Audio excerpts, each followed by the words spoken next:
얘기의 순서는 간단하게 대한민국 60년사를 개관하고 그다음에 박정희 대통령의 국가 운영 철학이 뭐냐 간단히 정리를 하겠습니다. 그리고 나서 새마을운동이 한강의 기적에서 한 역할을 말씀을 드리고 그다음에 앞으로 어떻게 하면 좋을까 하는 그런 얘기를 중심으로 해서 얘기를 하는데요. 얘기의 많은 그 부분은 아까 제가 말씀드린 금방 나온 책입니다만 한강의 기적을 세계로 대동강으로라고 하는 책에서 논의했다는 사실을 알려드리겠습니다. 60년사 한국을 보면 간단히 얘기하면 박정희 시대는 뒤에 우리 김준경 박사도 얘기를 하겠습니다만은 이거 세계에서 가장 최고의 높은 그 동반 성장을 한 경험이다 이렇게 박정희 시대가 정리를 할 수 있다고 하면 그 이후 민주화 시대 이후에는 계속해서 성장 하락과 분배가 악화되는 그런 추세를 지난 30년 이상 우리가 경험했다 하는 게 아마 한마디로 요약하면 그렇게 되지 않을까 싶은데요. 그 내용을 여기 정리를 했습니다. 뭐 이 표를 보신 분이 많을 텐데 이 표의 내용은 한강의 기적이라고 불리는 60년대, 80년대까지 30년 동안 연평균 한 9% 넘는 성장을 했고요. 그 이후에 30년 동안은 계속해서 한국 경제 성장률이 하락하고 있다. 이거 한 가지 여기서 우리가 주의해야 될 거는 지난 30년 넘는 기간 동안에 좌우파 정부에 관계없이 대한민국 성장률은 계속해서 하락했다. 우파가 정권을 잡든 좌파가 정권을 잡든 같은 현상이 벌어지고 있는데 이 이유는 이게 단순한 무슨 뭡니까 이 매크로 정책이나 거시 정책이나 이런 데서 있는 게 아니라 근본적으로 대한민국 경제의 인센티브 구조에 심각한 문제가 있었다고 하는 것을 의미하는 거라고 저는 생각을 합니다.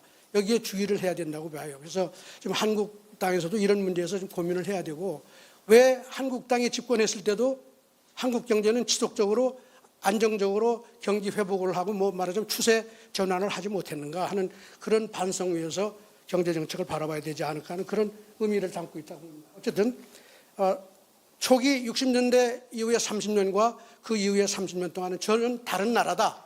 어떤 면에서는 대한민국 국민이 서로 다르다는 얘기입니다. 박정희 시대에서 80년대 말까지 30년대 살은 대한민국 사람들이 가지고 있는 정신과 인센티브 구조와 그 이후 30년 동안은 저는 다른 국민이다. 나라가 다른 나라예요. 제가 지금 그렇게 디파인을 하고 있습니다. 이거는 또 다른 지표입니다. 이건 너무 잘 알려진 지표인데 1990년에 나온 월드뱅크에서 나온 아시안 미러클, 아시아의 기적이라는 책에서 보여준 그래프인데 대한민국 경제가 65년서부터 89년까지 30년 동안 세계에서 가장 높은 성장, 오른쪽이 성장입니다. 연평균 성장으로 여기는 이제 7점 몇 프로 나와 있죠. 이제 실질 성장률입니다만은 그리고 이 수평축에는 소득 분배를 측정한 거예요. 상위 20% 소득 계층이 하위 20% 소득 계층에 비해서 몇 배나 소득이 많으냐 하는 걸 측정한 건데 이걸 보시면 그 맨 첫 번째 칼럼 적어도 양호한 소득 분배를 유지한 나라 중에 제일 탑이 리퍼블릭 오브 코리아다. 이걸 일컬어서 소위 가장 최고의 동반 성장을 이룬 나라다. 뭐 얘기를 해도 거짓이 아니다 이런 얘기가 되겠습니다. 이건 이제 지난 90년 이후에 민주화 이후에 한국의 소득 분배를 그냥 간략하게 보여준 건데 이 지표를 보시면 알겠지만 90년대 이후에 잠깐 내려가는 그 지인이 개수가 내려가는 모양이 보이지만 지난 30년 동안은 지속적으로 증가하는 추세를 유지해왔다. 뭐 정권에 따라서 약간씩 변화가 있었지만 근데 최근에 와서 약간 하락 추세가 이제 보이긴 합니다만은 아시다시피 지금 현재 정부가 들어온 다음에 심각한 반전이 지금 일어나고 있어서 추세 하락은 어렵지 않겠나는 그런 생각을 하게 됩니다. 자, 이 현상을 어떻게 설명할 거냐? 동반성장은 어디서 왔냐? 첫 번째 주장입니다. 이거는 제가 나중에 가서 또 이론적으로 잠깐 말씀을 드릴 수 있습니다만은 첫째는 기업의 성장이 대한민국의 동반성장을 가져왔다. 기업의 성장은 항상 동반성장을 가져온다고 하는 것이 제가 연구한 결과입니다. 기업이 많이 생기고 많이 성장할수록 소득 분배는 개선되는 것이 전 세계 80개국, 제가 한 60개국이 넘는 나라를 가지고 다 분석을 해보니 기업이 성장하지 않고 분배가 개선되는 나라는 없더라. 우리나라의 경우에는 기업이 성장하면서 수출을 많이 하고 그 수출 수입을 수익을 계속 국내로 환원해서 내수 투자로 전환하는 과정에서 내외수가 동반성장하고 제조업과 서비스업이 동반성장하고 도시와 농촌이 동반성장하는 일이 벌어졌다. 재벌이 수출을 많이 하면 할수록 그리고 그 수출 수익이 국내로 많이 들어와서 내수 투자로 전환이 될수록 동반성장이 일어났고 그게 박정희 시대 이후에 한강의 기적을 이룬 핵심 원리다. 재벌이 대한민국 경제를 성장시키고 분배를 개선했다는 것이 옳은 얘기다 이런 얘기예요. 그동안 뭐 어떻게 봤든 그 다음에 다른 한 축이 있는데 이건 새마을운동이다. 농촌에 있어서의 동반성장은 새마을운동이 가져온 것이다. 그 이전에 농특사업이 여러 가지 방법을 통해서 농촌의 소득 증대를 위한 노력을 했지만은 새마을운동은 독특한 다른 측면이 있었다. 그건 뭐냐? 온 마을이 기업처럼 달겨들어서 같이 일을 함으로써 마을 주민 모두가 달라지고 소득이 늘어나는 독특한 동반성장 메커니즘을 만들어냄으로써 도시와 농촌 안에서 동반성장이 가능했다. 이게 이제 제 관찰입니다. 이게 뒤에 가서 제가 좀 더 구체적으로 설명을 드리겠습니다. 그런데 5공화국 들어오면서부터 독특한 대한민국의 새로운 시대가 전개됐다. 대기업 규제와 새마을운동의 정치화가 일어나기 시작한 게 50 때부터 일어났다고 저는 봅니다.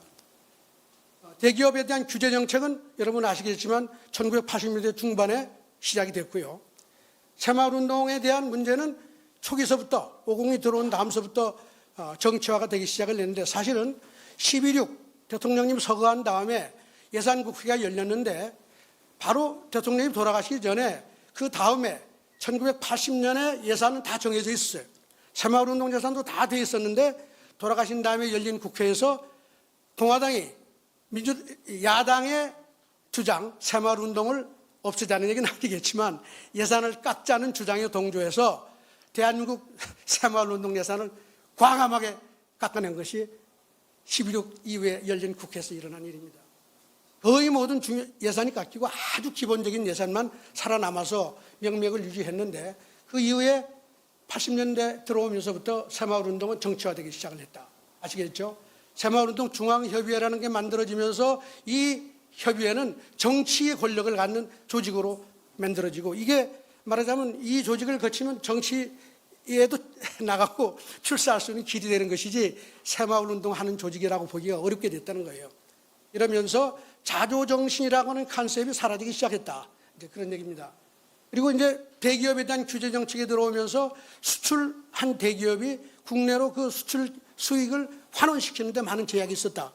국내 지역별 규제, 여러분 수도권 규제라는 게 대기업으로 하여금 수도권에 투자를 하지 말라고 그런 것입니다. 수출은 하라고 그러고 그 돈을 가지고 와서 국내 수도권에 투자를 하지 말라고 그러니까 수출과 내수 간의 동반성장 메커니즘이 깨지기 시작을 하고 이게 깨지면서 제조업과 서비스업, 도시와 농촌 간의 이 소위 말하면 불균형 현상이 커지기 시작을 했다 이런 것이죠. 그리고 동시에 박정희 대통령 시절에 기업을 육성하는 정책은 열심히 하는 기업을 앞장세우는 정책이었는데 사실은 중소기업 육성을 한다는 미명하에 대기업을 규제하고 중소기업의 성장 유인을 차단하는 각종의 평등이가 무차별적인 지원 정책이죠.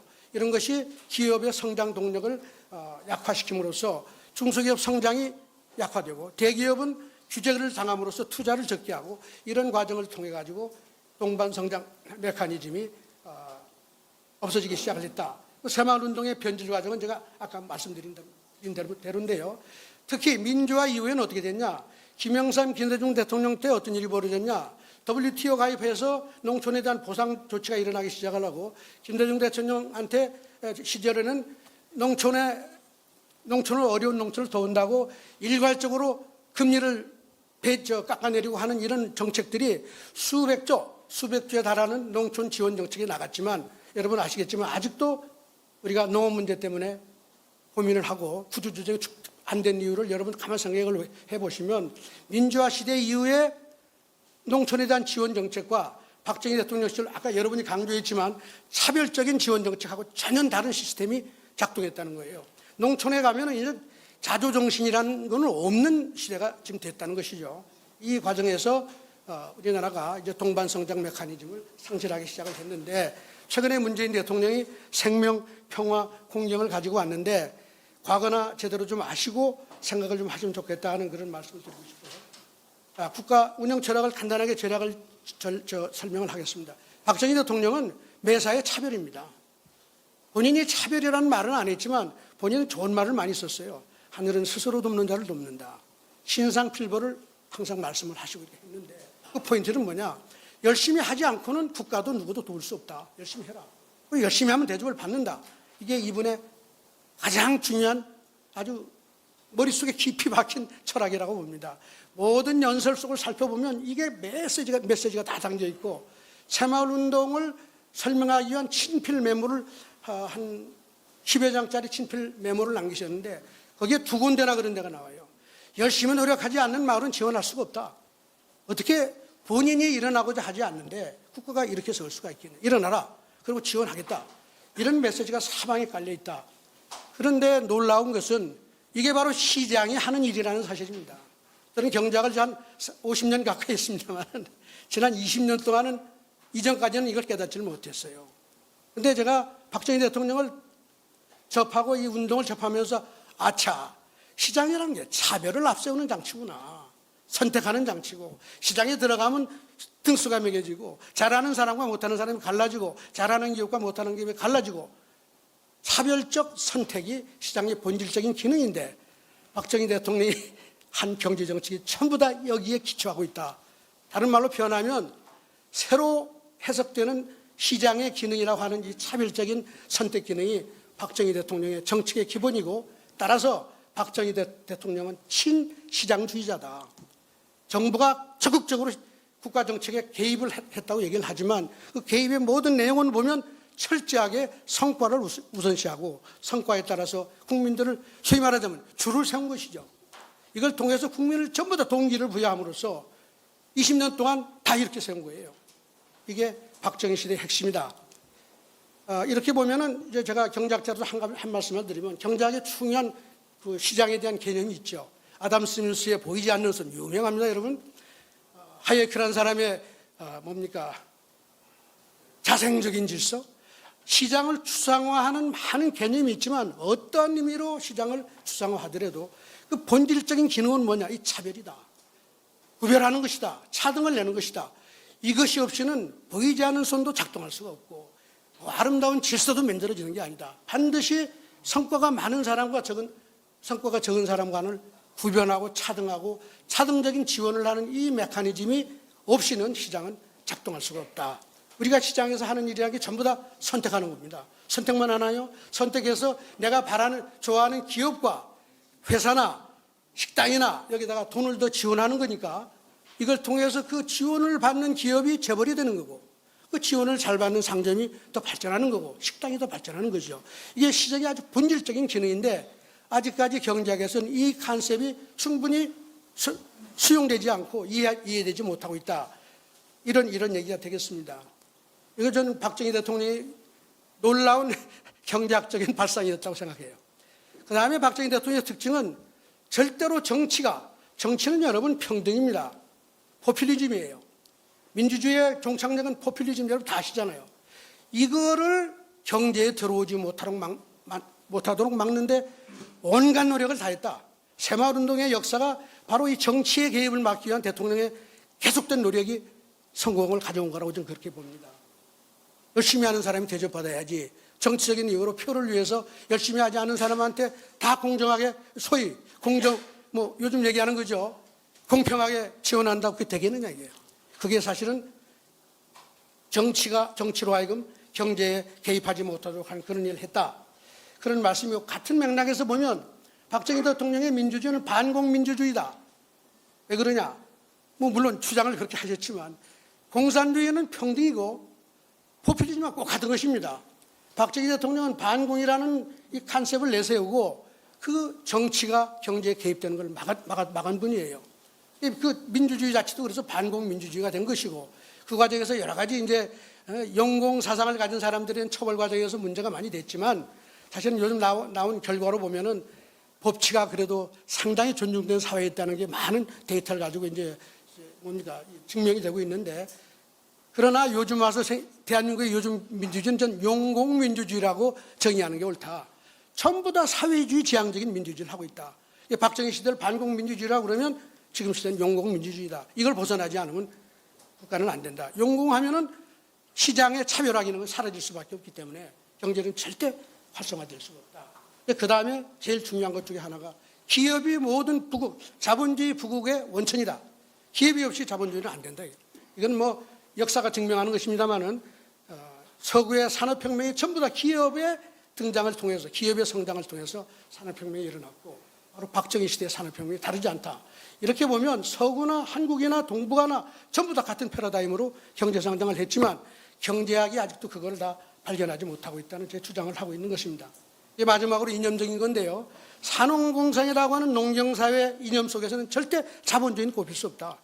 사자, 사대부, 정치, 죄송합니다. 이런 분들이 사회를 끌고 가면은, 사회 상류계층으로 이렇게 군림하면은 절대 경제는 살아날 수가 없다. 박정희는 상공농사, 기업과 기술자와 과학자를 앞장세워서 경제를 일으켰고, 이건 뭐냐? 새로운 자본주의 패러다임을 만들어냈다. 이렇게 정리할 수 있다 생각합니다. 그리고 이제 한 가지 더 말씀드리면 자유시장 경제 질서는 박정희의 제3공화국 헌법에서부터 시작이 됐다. 이 지금 현행 헌법 119조 경제 질서의 제1항은 박정희 대통령이 1962년 12월 26일 날 선거하기 직전입니다. 민선하기 직전에 발표한 헌법 개정에 들어간 대한민국 헌법에 처음으로 이 조항이 들어갔어요. 그 이전의 헌법은 개헌 헌법도 마찬가지로 대부분 사회주의 친화적인 헌법을 가지고 있었습니다. 그런데 제3공화국 헌법이 이 조항을 집어넣고 경제 발전을 이제 깃발을 내걸었는데 이 헌법 119조는 87년 헌법이죠. 87년 헌법에서 이 내용에다가 개인과 이 기업을 집어넣었어요. 대한민국의 경제 질서는 개인과 기업의, 박정희 대통령 시절은 개인의 경제상의 자유와 창의를 존중함을 기본으로 한다 했는데 여기에 기업을 넣어서 진일보한 개념으로 헌법이 들어갔는데 불행하게도 제2항에 87년 헌법에서 경제민주화 조항이 들어감으로써 오늘날 좌파가 준동할 수 있는 세상을 만들어줬다. 이렇게 전 해석을 하는 거죠. 그래서 이제 간단하게 정리하면 자본주의 경제는 시장으로 절대 시장만으로 되는 게 아니다. 시장보다 더 중요한 경제 주체, 이 경제 시스템의 플레이어는 기업이다.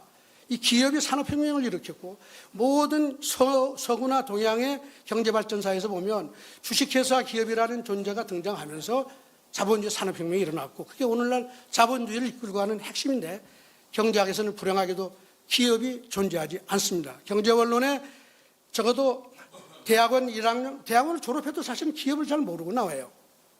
이게 심각한 문제인데 제가 보기에 박정희 시대가 인플라이 하는 건 뭐냐?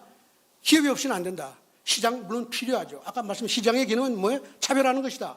경제적인 차별이죠. 그러나 여기에 또 하나 중요한 거는 정부의 역할이 없이 시장에 맡겨서 되는 일이 없다. 시장이라는 건 너무나 실질적으로 취약하고 시장 실패가 아주 일반적이기 때문에 시장에 맡겨서 알아서 해보라고 그러고 제도를 만들어준다고 되는 게 아니다. 그래서 정부의 역할이 반드시 필요한데 이 3자가 어떤 일을 해야 되느냐? 잘하는 사람을 대접해야 돼요. 성과가 있는 기업을 앞세우고 개인도 그렇고 모든 경제 주체들이 성과를 위해서 경쟁할 수 있도록 수월성을 위해서 경쟁할 수 있도록 제도적으로 이 차별적인 인센티브 구조를 만들어서 모든 국민을 이렇게 세우는 일을 해야지만 되지 이 3자 중에 어느 하나라도 여기서 벗어나면 경제발전을 일으키기가 대단히 어렵다. 예를 들면 시장과 기업은 끝없이 훌륭한 경제 주체를 존중하죠. 기업은 이걸 안 하면 망하죠. 훌륭한 종업원을 키워내야 되고 좋은 자원을 잘 써야 되고 개발을 해 온갖 이 차별적인 성과를 위한 노력을 많이 수월성을 위한 노력을 많이 하는데 이 시장과 기업이 그러고 있는데 정부가 나와서 그거 하지 마라. 우린 평등한 사회가 좋다 그러면 그날로부터 정부는 시장은 멈추고 기업도 성공할 수가 없다.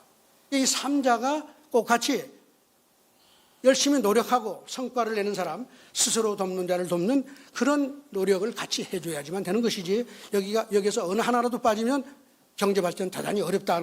이게 바로 새마을운동의 성공 원리로 이어지겠습니다. 자, 이제 제가 간단한 말씀을 드리면 그래서 자본주의 사회는 기업 경제입니다.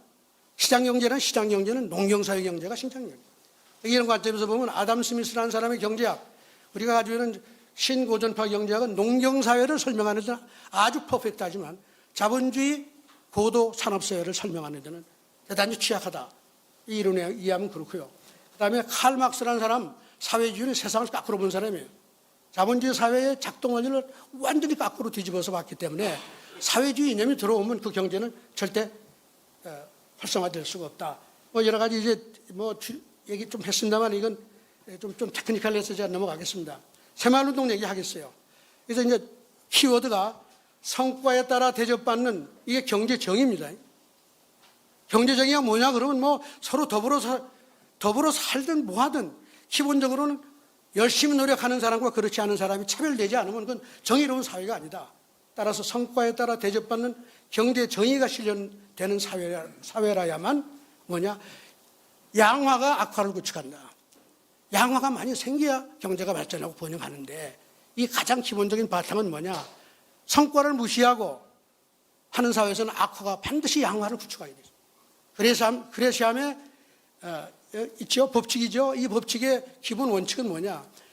값어치가 다른 금과 은의 그걸 같은 값어치의 화폐로 만들어 놓으면 반드시 금화는 사라진다는 거예요. 금화에 맞게 값어치를 매겨주면 양화가 사라질 수가 없는 거예요. 이 이치가 새마을운동의 핵심이다. 성과에 따라서 열심히 노력하는 사람 대접하면 바로 그런 사람이 늘어나면서 사회 전체가 그런 사람이 도미네이트하고 결과적으로 모든 사회가 바뀔 수 있다고 하는 메시지를 담고 있다. 새마을운동 구체적인 내용은 제가 빼겠습니다. 차별, 이게 제일 중요해요. 성과에 따라서. 그리고 그 성과에 따라서 차별하고 올라오는 사람, 자력으로 올라오는 사람한테 반드시 일할 수 있는 기회를 주고 또다시 성과를 체크하고 이 과정이 계속되면서 대한민국이 바뀌었는데 이 원리가 만들어낸 게 이겁니다. 이게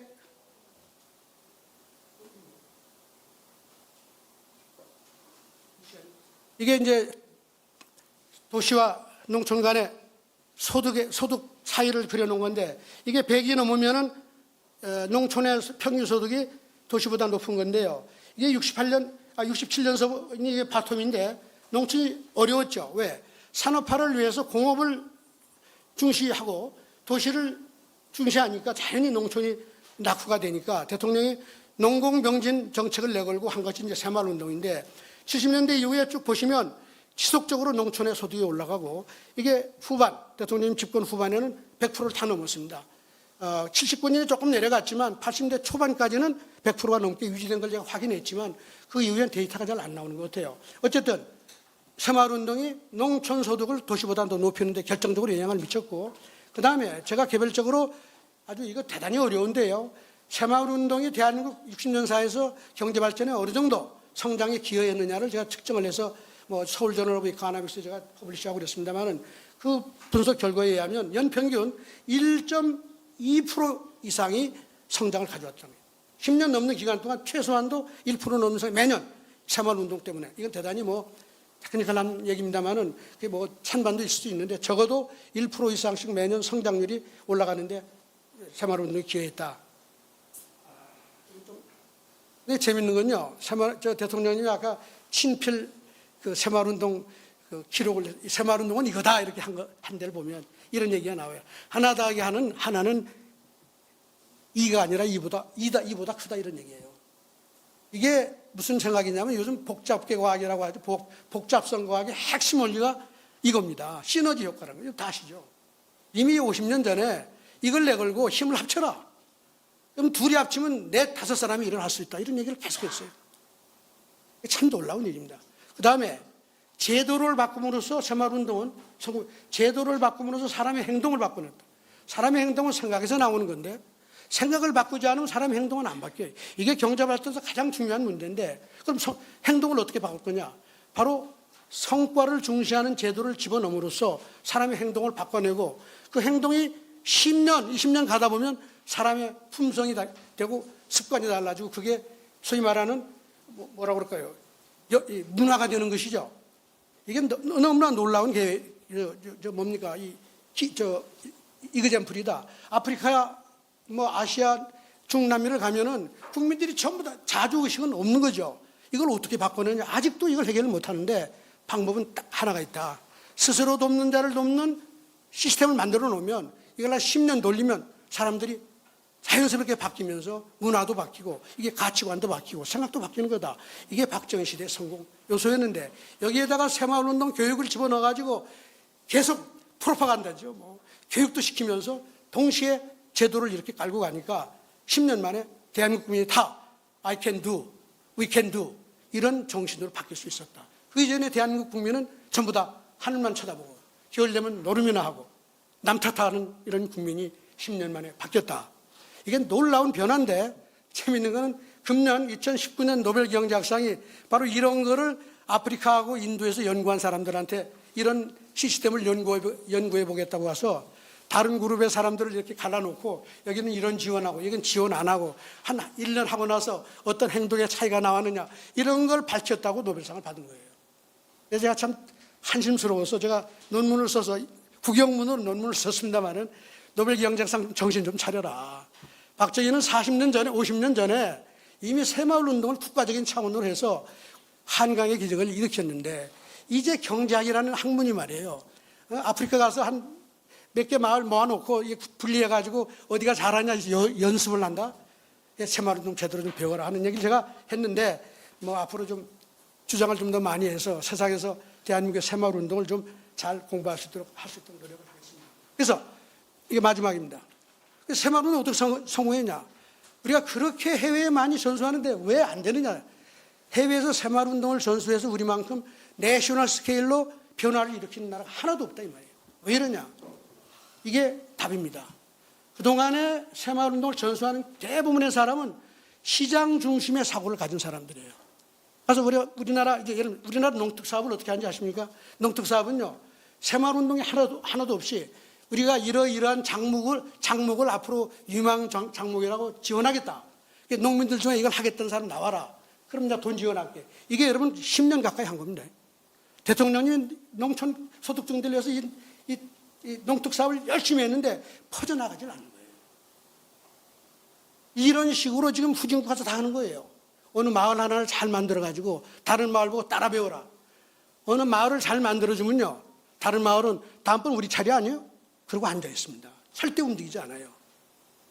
월드뱅크 같은 데서 이제 한동안 야, 고기 잡아다 주지 말고 고기 잡는 방법을 가르쳐야 되지 않냐. 옳은 말씀이죠. 그렇게 바뀌어가고 있지만은 거기에 문제가 뭐냐. 교육을 시키고 낚시하는 법을 가르쳐줘도요, 낚싯대를 들고 산으로 가는 사람이 많다는 게 세상에 이친 거예요. 내가 과거에 살아오던 그 멘탈리티, 그 마인드 세트 속에서 그냥 옛날처럼 사는 거예요. 내가 낚시하는 법을 알아도 낚시를 안 한다는 데 문제가 있어요. 어떻게 해야 되냐. 낚시 잘해서 고기를 많이 잡는 사람한테 더 많은 인센티브가 간다는 이 키워드가 가야지만 낚싯대를 들고 바다로 간다 이거예요. 박정희가 바로 그걸 한 거다. 그러니까 오늘날 배워가는 새마을운동이 이게 없어요. 그래서 아까 농특사업 비슷한 걸 하는 거예요. 안 되는 거죠. 이게 다 문제. 그러니까 농촌이라고 하는 사회를 묶어서 이 마을이 주체가 되었습니다. 마을이 주체해서 마을 간의 경쟁을 시키니까 어떤 일이 벌어지냐. 마을 주민들이요, 서로 다 피어 프레셔. 너 열심히 안 해? 야, 우리가 다른 데 떨어지지 않냐? 바로 이거예요. 새마을운동 리더들이 나와서 푸시하죠. 마을 주민들이 서로 피어 프레셔. 이게 그러니까 마을이 전체가 움직이지 않고는 견딜 수가 없는 거예요. 그걸 해치하고 여러분, 그 마을에 좀 부자 농촌이 하나, 농가가 생겼다. 그럼 부자 농가는 잘하는데 다른 가난한 농가는 왜 안 따라오냐? 여러분, 농촌이라고 하는 시장은 너무나 시장 실패 현상이 많아요. 어려움이 너무 많아. 인프라도 없죠. 정부 아무것도 없어. 근데 가난한 농민이 어떻게 저 부자 농민이 잘하는 걸 따라갈 수가 있나? 못 따라가요. 그걸 따라갈 수 있다고 와서 아무리 가르치고 열심히 해보라고 해도 안 된다. 딱 묶어서 서로 경쟁해라. 우리가 필요한 지원을 할게. 이렇게 하면 농민들이 다 들고 일어난다. 이게 기업이 경제 발전에서 하는 역할과 똑같은 거예요. 이걸 통해 가지고 마을 주민이 다 일어나고 셀프헬프 자조를 하니까 소득이 늘어나니까 이게 그냥 상승작용을 일으키면서 대한민국을 바꿔낸 거 아닌가 그런 생각을 합니다. 이게 사실 그래서 제가 세계에 전달하고 싶은 건 이 모양이에요. 정부가 나가서 뭘 해야 되냐. 차별해라 이거예요. 성과에 따라서. 그리고 마을도 같이 붙여서 경쟁을 하게 해라. 그런데 아직 이 시스템을 뱉고 간 데가 베껴 간 데가 하나도 없고, 단지 미얀마에 제가 한 몇 년 전에 시작한다고 해서 세 개 마을을 하는데, 그걸 묶어가지고 경쟁을 시키라고 해서 제가 교육을 시키고 했는데 그 마을이 잘 돼요. 근데 그게 국가 차원으로 커지지가 않아. 왜냐하면 국가 리더십이 이해를 못하는 거예요. 새마을운동을 이해를 못하니까 몇 개 마을이 하다 그만이야. 거기도 이런 문제가 있습니다만은 우리의 경우는 이렇다. 그래서 이거를 좀 세계적으로 좀 알려야지 되지 않겠느냐. 시장만의 힘으로 농민을 일으켜 세우지는 못한다, 이런 얘기입니다. 그럼 앞으로 미래에 대해서 제가 한마디만 할게요. 대통령님께서 새마을운동을 주장할 때 항상 주장한 게 뭐예요? 자유민주주의의 실천 도장이다, 이거야. 민주주의의 시민의식 함양하는 도양으로서 새마을운동의 기능을 해야 된다고 하는 게 대통령이 아주 일관된 주장이셨습니다. 그럼 그 방향으로 제대로 했냐? 지금 대한민국 민주주의가 이러고 있잖아요.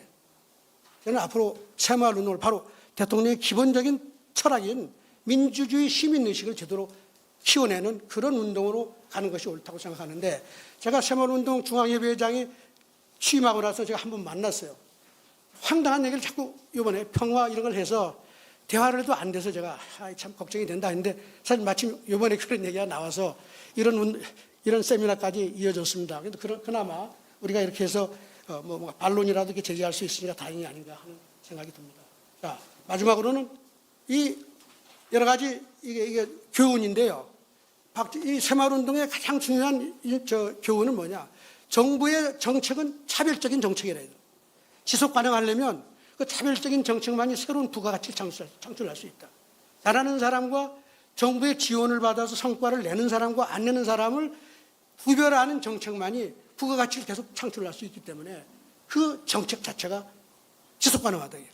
그렇지 않은 사회정책, 복지정책 이런 거를 성과를 따지지 않는 복지정책은 절대 지속 가능하지가 않다. 그게 지금 전 세계가 지난 60년 동안 복지정책을 해서 망하는 이유다. 새마을운동은 그거를 완전히 깨고서 성과 중심으로 가면서 모든 국민을 일으켜 세움으로써 생산성이 올라가고 부가가치를 창출함으로써 지속 가능한 복지정책도 될 수 있고 정부의 공공정책도 될 수 있는 게 아닌가 하는 그런 새마을운동에 배울 수 있는 좋은 그 메시지라고 봅니다. 다른 몇 가지를 저 가져왔는데 우리가 시계를 보는 것 같아서 제가 대강 마무리하겠습니다. 그래서 마지막은 박정희의 보이는 손과 시장에 보이지 않는 손이 같은 거였다.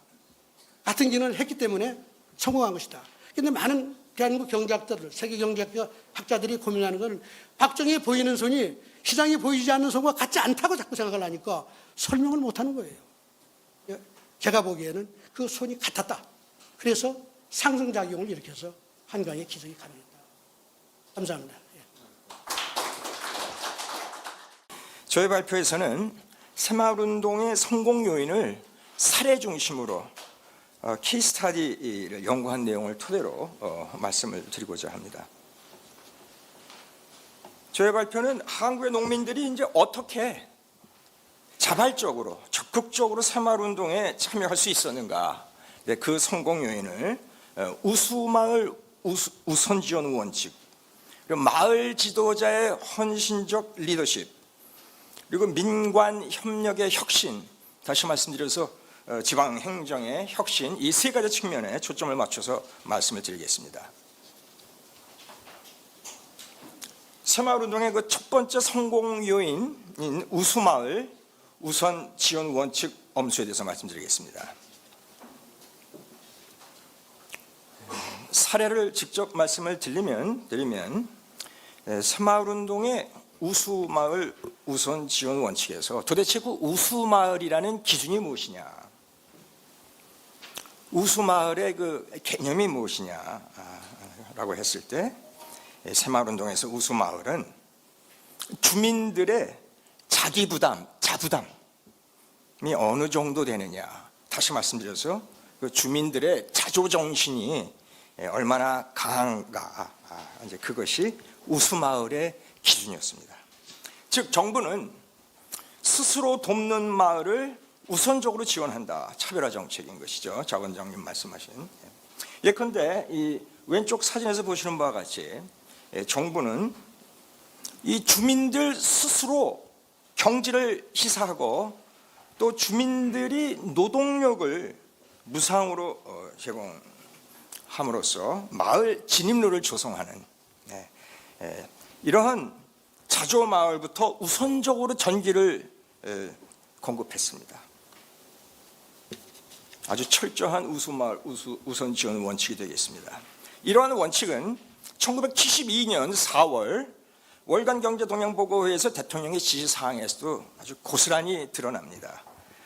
박 대통령께서는 그때 제가 직접 말씀하신 것을 읽어드리면, 농촌을 빨리 근대화하기 위해서 내가 보니까 가장 급한 것이 역시 전기입니다. 전기를 넣어줘야 합니다. 전기도 의욕적으로 일하는 불악에 넣어주면 전기를 가설해 주는 데 드는 그 예산의 몇 배의 효과를 나타낼 수 있지만, 그렇지 않은 불악에 넣어주면 전기불 밑에서 화투나 치고 노름이나 하는 그런 쓸데없는 짓들을 하기 때문에 이런 불악보다는 새마을운동을 아주 성공적으로 잘한 불악에 대해서 우선적으로 전기를 넣어줘야 합니다. 이렇게 말씀하셨습니다. 박 대통령은 이 새마을운동을 자발적이고 의욕적으로 하는 우수마을과 그렇지 않은 마을로 구분해서 자발적인 우수마을에 우선적으로 전기를 넣을 것을 지시하신 겁니다. 1972년 4월 얘기입니다. 이 사진은 전기 점등식 행사를 하고 있는 광경입니다. 오른쪽의 문구를 한번 보십시오. 오른쪽의 문구를 보시면, 단결하여 뭉친 보람 우리 마을 밝아졌다. 단결하여 뭉친 보람 우리 마을 밝아졌다. 여기에서 단결이란 무엇을 의미하느냐? 이 단결이라는 것은 주민들이 서로 협동해서 자기 부담을 통해 가지고 전력 공급 비용을 일부 분담했음을 의미하는 것입니다. 자기 부담을 일정 부분 한 거예요. 이러한 이 전력 공급 비용을 분담하면서 농촌 전력화 정책이 추진되는데, 그림에서 보시는 바와 같이 농촌의 전화율이라는 개념은 이 전체 전국에 있는 마을 중에서 전기가 들어가 있는 마을의 그 비중이 되겠습니다. 그 농촌 전화율이 60년대 중반만 하더라도 10%대 초반이었어요. 우리나라 전국의 마을이 한 3만여 개 되는데 한 3천여 개 정도 마을만 이제 전기가 들어갔는데, 그것이 1970년대에 이게 기하급수로 올라갑니다. 그래서 70년대 말에는 거의 100%에 도달하게 되는 것이죠. 그러니까 전 세계에서 이렇게 아주 초고속으로 전력이 공급된, 그 전국에 다 전력이 공급된 사례가 없습니다. 이처럼 1970년대 농촌 지역에 이 단기간에 100% 전력 공급이 달성 가능했던 것은 정부의 재정자금 지원이 한편으로 있었지만, 또 한편에서는 새마을운동의 성과로서 농촌 소득이 증대하여 농민의 전력 사용 지불 능력이 생겼기 때문이다. 이렇게 보시면 되겠습니다. 이 오른쪽에 있는 이 사진은 인공위성에서 야간에 한반도를 찍은 사진입니다. 이 장면은 그 미국의 그 고등학교 지리, 세계의 그 지리 과목에 소개되는 그러한 그 사진인데요. 북한에는 불이 평양에만 들어가고 있는 상황입니다. 산림녹화에서도 이 정부는 스스로 돕는 자를 돕는다. 이 마을 조림이 새마을 사업 중에 아주 중요한 사업이었습니다. 이 마을 조림을 위한 양묘 사업에서도 정부는 스스로 돕는 자를 돕는다 원칙이 철저하게 지켜졌습니다. 정부는 농가 소득 증대 사업으로서 양묘 사업을 권장했는데, 여기에 복차 사업이라는 그러한 아이디어가 도입이 되었습니다. 복차 사업. 우리 복리할 때, 복리 이자 할 때 복자입니다. 반복할 때 그 복자에다가 차차자가 되겠습니다.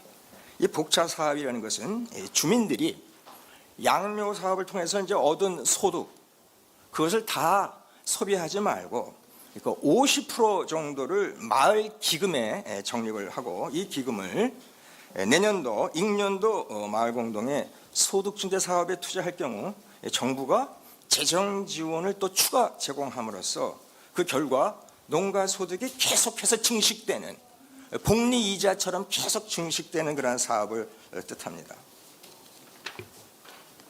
이와 같이 새마을운동은 이 자기 부담의 정도, 즉 얼마나 자조정신이 강한가에 따라서 재정자금이 연계되어서 지원되었습니다.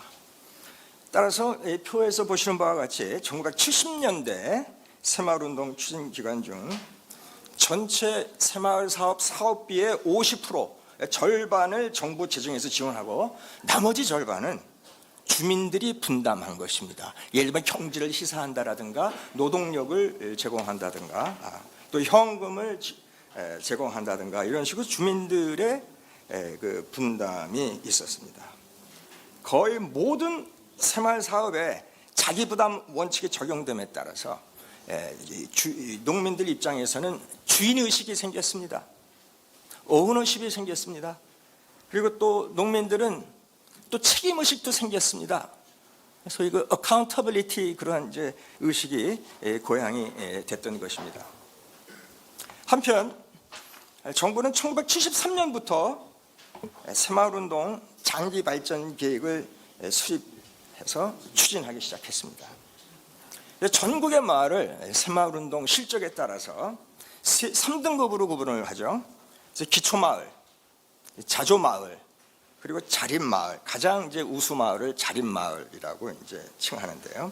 그렇게 3개 등급으로 분류하고 자조정신과 협동정신이 강한 마을에 정부 지원을, 자재 지원 같은 것을 집중 배정을 합니다.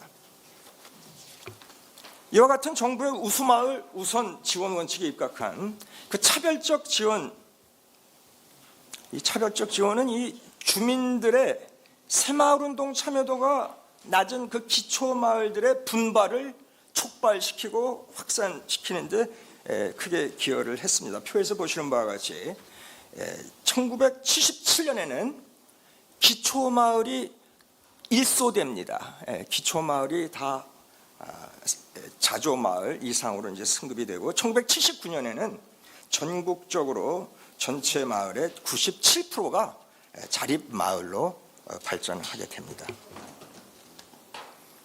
새마을운동의 두 번째 성공 요인인 마을 지도자의 헌신적인 리더십에 대해서 말씀을 드리겠습니다. 성공한 새마을에는 반드시 혁신적인 지도가 있었다. 아주 중요한 그 당시에 이제 관찰입니다. 실제로 새마을운동 당시 각 마을에는 2명의 지도자가 있었습니다. 남자 지도자, 여자 지도자 1명씩. 그래서 전국적으로는 1979년쯤 되면은 7만여 명의 지도자들이 있었습니다.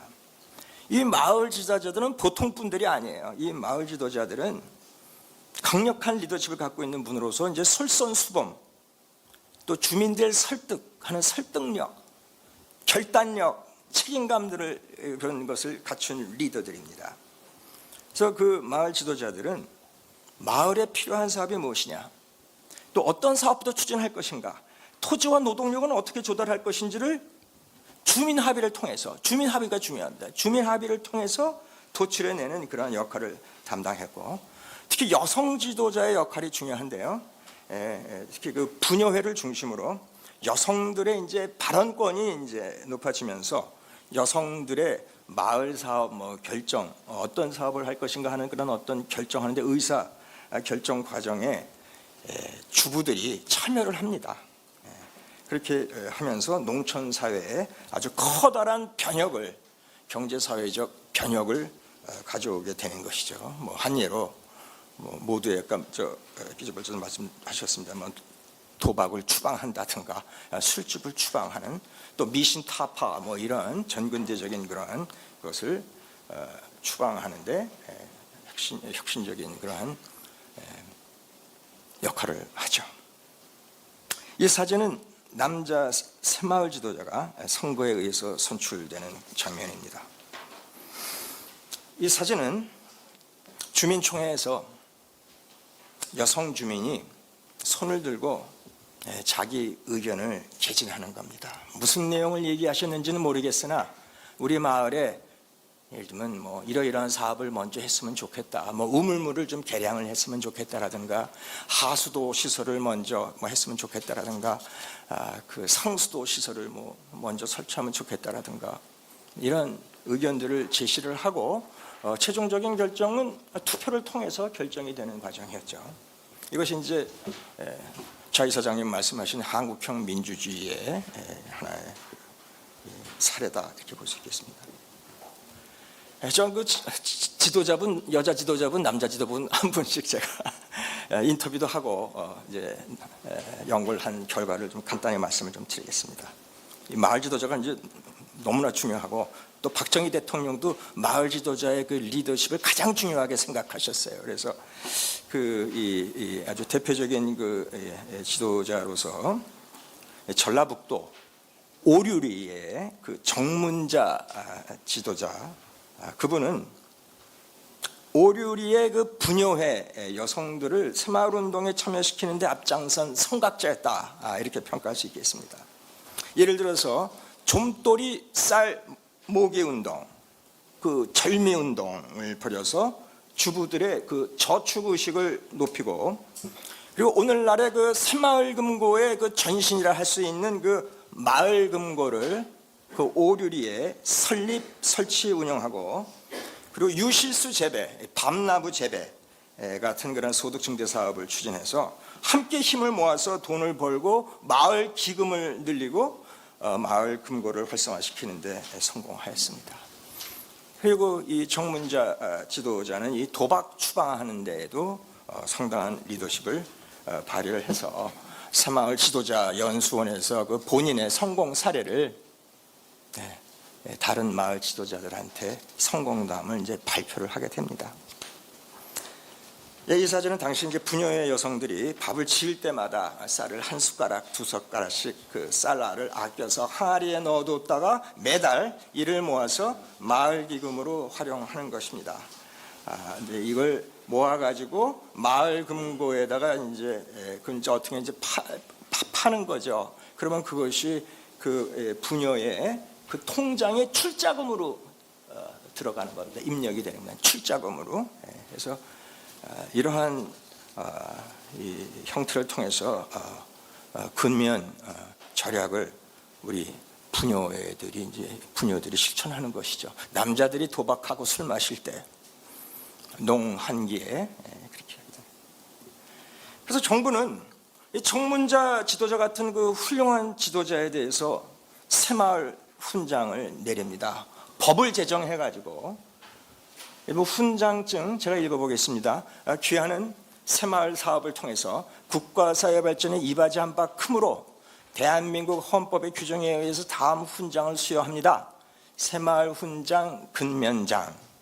이렇게 훈장을 내리는데, 정문자 지도자는 새마을 지도자 연수원, 이 정부가 운영했던 그 지도자 연수원에서 아까 말씀 올렸던 대로 새마을 강사, 이 소위 성공 사례 강사로 아주 대활약을 하게 됩니다.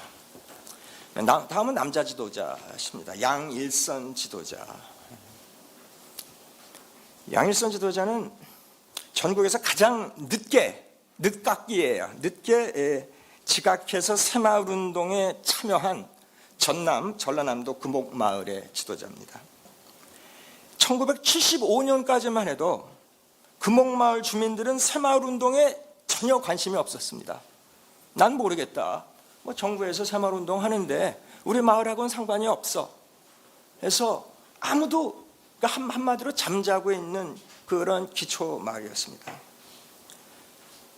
당시 그 청년회장이었던 그 양일선 지도자는 1976년에 어떤 기회가 있어가지고 다른 마을에 축산농가의 성공담을 듣게 됩니다. 그래서 자기 친한 아주 절친인 그 친구, 그 축산농 친구인데 그 친구를 금옥마을로 좀 이사해라, 이주하도록 그렇게 권유해서 이사를 시키고 그 친구를 통해서 그 기술을 배워가지고 축산 사업에 착수해서 성공시키는 스토리입니다.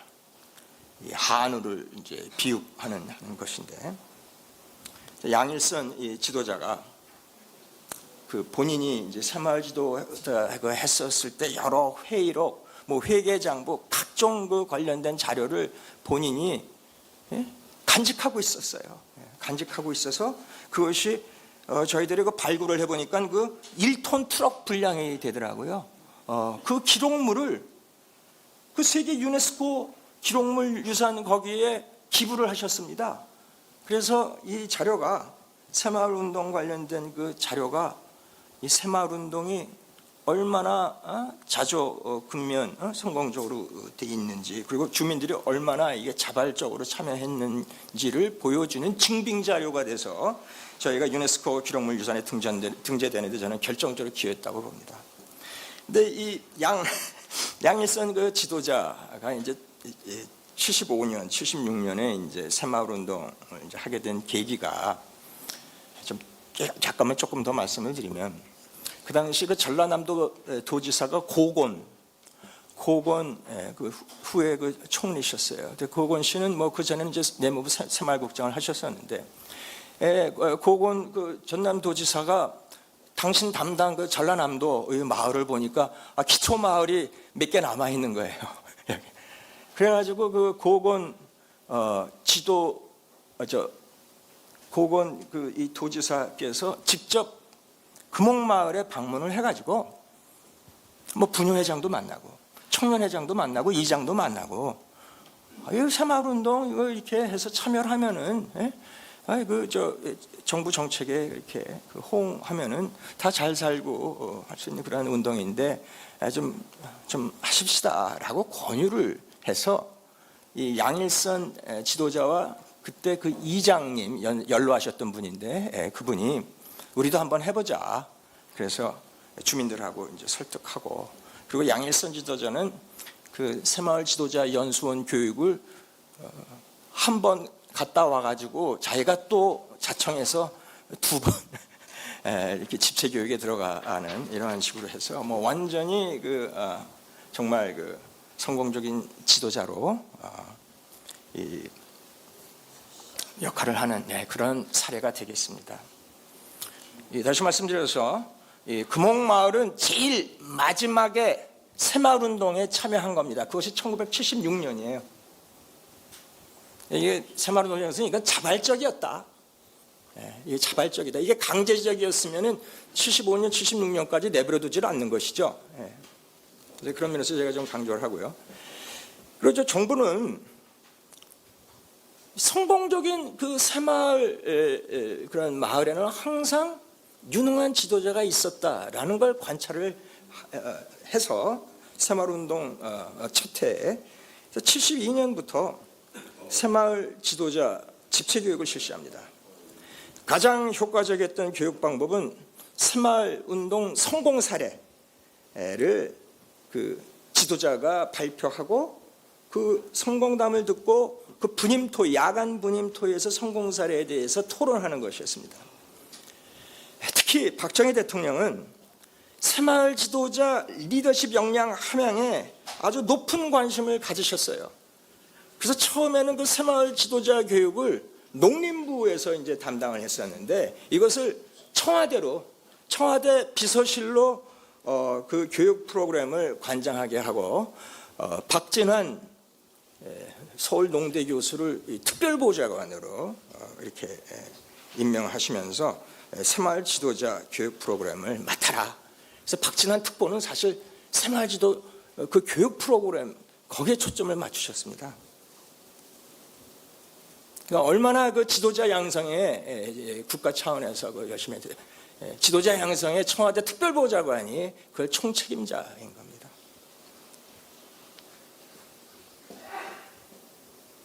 그리고 제가 보기에는 가장 그 효과성이 제일 많았던 그 이 교육 프로그램이 현장 견학입니다. 1975년부터는 모범마을 한 20개 정도를 지정을 해서 양일선 지도자 같이 그 기초마을 지도자, 주민 참여도가 낮은 그런 기초마을 지도자들이 집체교육을 일주일, 2주일 받고 그분들은 집에 못 갑니다. 3박 4일 동안 현장 학습을 가야 돼요. 그래서 3박 4일 동안 모범마을 지도자 집에서 숙식하면서 그 마을이 어떻게 성공적으로 자립마을이 됐는지를 현장 견학하는 것입니다. 이러한 그 현장 견학은 저는 지도자 교육의 효과를 아주 극대화하는데 저는 뭐 가장 크게 기여했다 그렇게 생각을 합니다. 예, 이 사진은 여성 지도자의 야간 분임 토의 장면입니다. 네, 뭐 오늘 낮에 들은 그 성공 사례를 듣고 우리 마을은 뭐 이러이러한 이유로 잘 안 되고 있다. 근데 오늘 얘기를 들어보니까 다른 마을의 성공 사례 얘기를 들어보니까 우리도 할 수 있을 것 같은 생각이 듭니다. 그래서 내가 마을에 돌아가면 이 연수원에서 배운 그 내용을 공유를 하면서 주민들하고 협동해가지고 새마을 운동에 적극 참여해야 되겠다. 이런 내용이 이제 실제 그 회의록을 보면은 그런 식으로 이제 분임 토의를 합니다. 박 대통령께서는 제가 재차 강조합니다만 마을 지도자 리더십을 가장 중요하다고 보셨기 때문에 이 새마을 지도자 연수원, 수원에 위치해 있던 새마을 지도자 연수원을 방문해서 이 교관들을 격려하고 그 당시 그 김준 연수원장님, 교관 그리고 새마을 지도자들을 격려하셨습니다. 이 사진은 이 박 대통령께서 그 연수원에 방문해서 마을 지도자들과 점심 식사하는 장면입니다. 박 대통령 옆에 앉아 있는 분이 정문자 지도자입니다. 네, 정문자 지도자는 뭐 완전히 뭐 대스타기 때문에 성공 사례 얘기라고 대통령께서 아마 정문자 지도자 성공 사례를 들으셨는지 모르겠지만 바로 옆에서 이제 식사를 하는데 칼국수를 드시죠. 칼국수. 네, 그땐 뭐 우리 정말 우리나라가 이제 쌀에 자급도 안 되고 혼식 장려하고 분식을 장려하기 때문에 박 대통령께서는 매 점심을 칼국수를 드시면서 이제 솔선수범을 하셨는데 새마을 지도자 연수원에 가서도 칼국수를 드시는 겁니다. 새마을 지도자 연수원에서 칼국수를 준비했겠죠. 항상 칼국수를 드시니까. 네, 이 표는 현장 학습 마을로 지정된 그 20개 모범 마을이 어디에 소재하고 있는가 그리고 지도자 명단입니다. 저는 이것이 너무나 중요하다고 생각을 합니다. 가장 선만여 개 마을 중에서 가장 그 성공한 마을을 이렇게 그 현장 학습 그 마을로 지정을 합니다. 그래서 기초 마을 지도자들이 3박 4일 동안 본인들이 이 배우기를 원하는 마을을 선택합니다. 강제로 뭐 교관이 저 마을 가라 저 마을 가라가 아니라 본인들이 선택을 합니다. 20개 마을 중에서.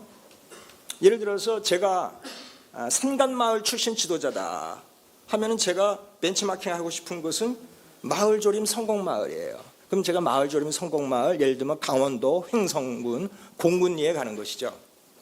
그리고 또 제가 해안지역 출신의 지도자다 그러면 그 불량식으로 성공한 예를 들면 충청남도 당진에 가는 것입니다. 그리고 제가 이제 추운 지역 출신 지도자면은 강원도 아주 휴전선 가까이에 있는 그 추운 지역 출신 지도자라면은 비닐하우스 성공마을 예를 들면 충청남도 논산에 가고 충청북도 보은에도 비닐하우스 소위 성공마을이 있네요. 거기를 방문하게 되는 것입니다. 그래서 본인들이 택하게 돼 있어요. 강제로 여기 가라 저기 가라 하는 게 아니라. 그래서 이 사진은 현장학습 마을 지도입니다. 이 사진을 보시면 그 짙은 새마을기, 초록색 짙은 새마을기가 있는 곳이 수원입니다. 새마을 지도자 연수원이 위치하고 있는 곳이고, 그리고 엷은 새마을기가 있는 곳은 현장 학습 마을입니다. 수원을 중심으로 경기도, 충청도 이렇게 이제 소재하고 있습니다. 그래서 그 현장을 견학한 그 기초마을 지도자들은 3박 4일 동안 체류하면서 본인 마을하고 이 모범 마을의 차이가 어디에 있는지 그거를 이제 비교할 수 있는 것이죠. 그걸 비교하고 배움으로써 나도 잘할 수 있다. 나도 지도자로서 잘할 수 있다. 우리 마을도 잘할 수 있다라는 자신감을 갖게 되는 그런 계기가 되겠습니다. 네, 마지막으로 민간 협력의 혁신, 특히 지방 행정의 혁신에 대해서 말씀을 올리겠습니다. 새마을운동의 성공 사례는 대통령이 주재하는 월간경제동향보고회의에서 발표되었습니다. 대통령께서 그걸 듣고 싶어 하셨어요. 그래서 총 150명의 새마을 성공 사례가 소개가 됩니다. 그리고 그 회의가 끝나면 항상 대통령은 새마을 지도자, 남자 지도자, 여자 지도자, 그리고 그 해당 마을의 군수와 함께 오찬을 하십니다. 그리고 농민들의 애로사항, 또 정책 건의를 경청하시죠. 이러한 그 대통령과 마을 지도자 간의 직접적인 소통, 다시 말씀드려서 최고 통치자와 마을 지도자 간의 그러한 이 소통 채널은 어떻게 보면 그 지방 행정의 그 거버넌스를 혁신시키도록 그걸 압박하는 어떤 워치독 역할을 했다, 감독 장치 역할을 했다라고 평가할 수 있겠습니다. 대통령이 마을 지도자하고 만나가지고 그 지역에 대한 애로사항을 얘기를 하니 뭐 도지사든 뭐 군수든 면장이 얼마나 긴장을 하겠습니까? 당시의 군수들은 이 경제동향보고회의에 대통령 앞에서 자기가 담당하고 있는 그 마을이 성공사례 마을로 선정될 수 있게 하기 위해서 엄청난 경쟁을 했다고 전해집니다. 그 담당 마을을 더 적극적으로 관리하고 뭐 도와줄 게 없나 어떤지 그런 식으로 지원하면서 현장 방문 확인 행정하는 게 있습니다.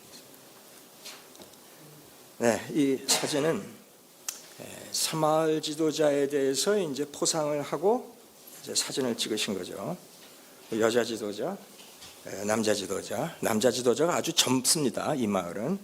그리고 왼쪽에 있는 분이 군수입니다. 박진환 대통령 특보의 그 회고에 대해서 잠깐 말씀을 드리겠습니다. 박 특보의 그 말씀에 의하면 박 대통령은 월간경제동향보고회에서 농민의 애로사항과 사연을 듣고 즉각적으로 대책을 지시를 하셨던 적이 많다고 합니다. 한 예로 어느 그 농촌 지도자가 하소연을 하는 겁니다. 대통령님, 급한 화재가 생겼는데 우리 마을 인근에는 병원이 없어서 시기를 놓치는 경우가 많습니다. 라고 얘기를 하니까 대통령은 이런 대안을 내옵니다. 읍면 단위로 우리 병원이 없으니 보건소를 하나 만듭시다. 여기에 그 의과대학 졸업생 인턴 레지던트를 군 복무 대신 군대 가는 것 대신 무의촌에서 근무하도록 하는 대안을 박 대통령께서 지시를 하는 겁니다.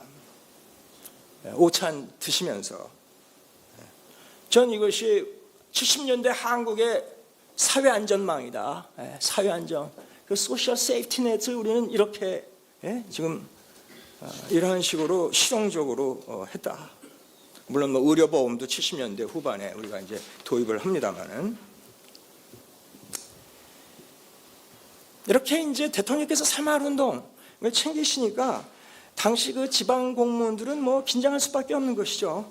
그래서 이제 그 지방 행정에 이제 혁신이 이제 나오는 것인데 그 담당 마을을 아주 자주 방문해서 현장에서 확인 행정, 탁상 행정이 아니고 확인 행정을 취하죠. 그래서 새마을 사업에 대해서 자문하고 뭐 도와줄 거 없느냐 이런 얘기를. 그 관리 감독을 수행했습니다.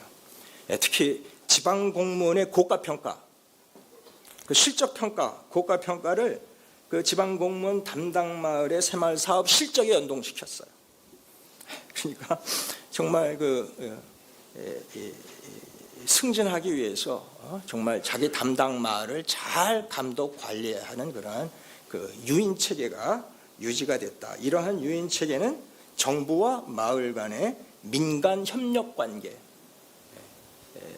정부와 민간 간의 그 어떤 협력 관계를 증진시키고 그리고 지방 공무원 입장에서는 어떤 책임 행정을 구현하는데 아주 기여했다 이렇게 보아집니다. 당시 정부는 정말 그야말로 시멘트 한 포대도 부정 수급되지 않도록 전력을 다했습니다. 네, 오늘날 그 현금 복지를 확산시키는 그러한 오늘날의 정부하고 너무나 대조적인 것이죠. 시멘트 한 포대도 오용되면 안 된다, 이런 얘기입니다. 그 새마을운동 자재 횡령, 철근도 있습니다만은 그 시멘트, 철근 그 횡령을 차단하기 위해서 정부는 각 마을로 하여금 마을 지도자로 하여금 서기가 있어요. 시멘트 이 수불 대장을 작성하도록 하고 시멘트를 사용하고 난 그 빈 포대, 그 빈 포대는 면사무소를 통해서 군청에 반납하도록 이제 한 것입니다. 여러분들 뭐 군대에서 우리 이제 훈련 받았을 때 이제 사격 훈련 할 때 사격 훈련 끝나면은 탄피를 수거하는 것 같고 이제 같은 그런 개념인 것입니다. 그래서 이 사진을 보시면 이거는 그 충청남도 당진군 출포리의 임광묵 지도자가 간직하고 있었던 그런 시멘트 수불 대장인데 이걸 자세히 보시면은 연말 연초에 250포대씩 시멘트가 들어왔다. 그리고 그것이 그 마을에 그 여러 개 반이 있거든요. 그 반에 나눠줬다. 그럼 나눠줬을 때 그게 다 기록이 됩니다. 그래서 잔고가 얼마가 있다. 그리고 저 가운데 이렇게 좀 보시면은 공대 반납이라는 항목이 있습니다. 공대 반납. 공대는 빈포대. 그리고 반납. 그래서 빈포대를 몇 개 반납했느냐 해가지고 연간 결산해보면 500포대를 반납하는 것이죠. 네. 박정희 대통령 시대의 이 딜리버리는 이런 것입니다. 부정수급. 이걸 좀 말씀드립니다. 그러나 이렇게 이 사후 관리를 철저하게 된 것은 새마을운동 초기에 문제가 있었어요. 그 당시 이제 동아일보에서 문제 제기를 했습니다. 동아일보에서 보시는 바와 같이 자재에 횡령 등의 문제가 발생했다. 이제 그것이 나오니까 그 당시 김현옥 내무부 장관이 비위 공무원에 대한 집중 수사를 하고 공무원의 자체 정화 등을 꾀하겠다, 이런 말씀을 하십니다. 그래서 이러한 걸 토대로 새마을운동 초기 때 이제 이런 일이 있으니 이 정말 한 포대도 낭비하면 안 되겠다라는 그런 식으로 해서 이제 빈포대 반납이라는 기준이 들어오는 것이죠. 마을의 산림녹화 관련해서 산림녹화 추진 과정에서도 엄격한 관리 감독이 수행됐습니다. 다시 말씀드려서 마을의 조림 사업은 새마을 사업의 아주 중요한 사업이에요. 양묘 사업, 그리고 관리하고 순찰 돌고 도벌 막는 이런 것들을 다 마을 주민들, 산림계원들이 하셨는데, 그때 그 정부는 봄에 심은 나무가 제대로 뿌리를 내리고 또 말라 죽는 경우는 없는 것인지 해서 생존율, 활착률을 검사를 합니다. 그 활착률을 극대화하기 위해서 교차 건목제도, 교차 감독제도를 도입했습니다. 교차 건목제도가 무엇인가요?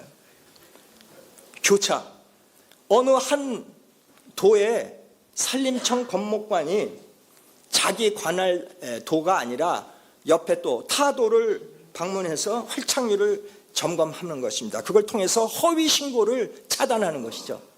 엉터리로 활착률을 신고하는 것을 통제하는 것이죠. 이 사진에서 보시는 바와 같이 경상북도 봉화군 풍종리 조림 지역에 이 두 사람의 이제 그 건목관이 활착률을 측정하기 위해서 이제 왔는데, 그분들이 어디서 왔느냐? 경상남도, 타도, 경상북도가 아니라 경남, 그리고 울주군, 통영군, 군도 달라요. 군도 달라요.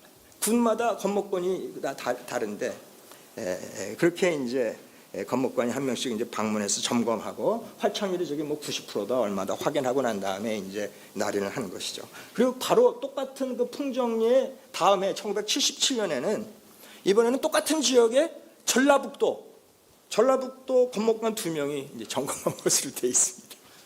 그러니까 이게 크로스로 점검하니까 정말 꼼짝 마라 이거죠.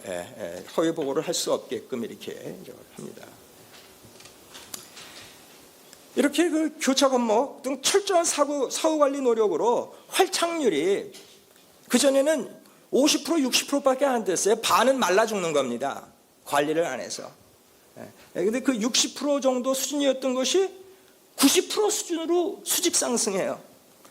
그래서 그 1970년대 지산치수 5개년 계획을 그 당시 이제 손수익 산림청장께서 이제 계획을 하시는데 10개년 계획을 4년 앞당겨 조기 달성하는 쾌거를 가져온 것이죠. 이 사진은 전라북도 무주지역 조림조성 초기의 모습입니다.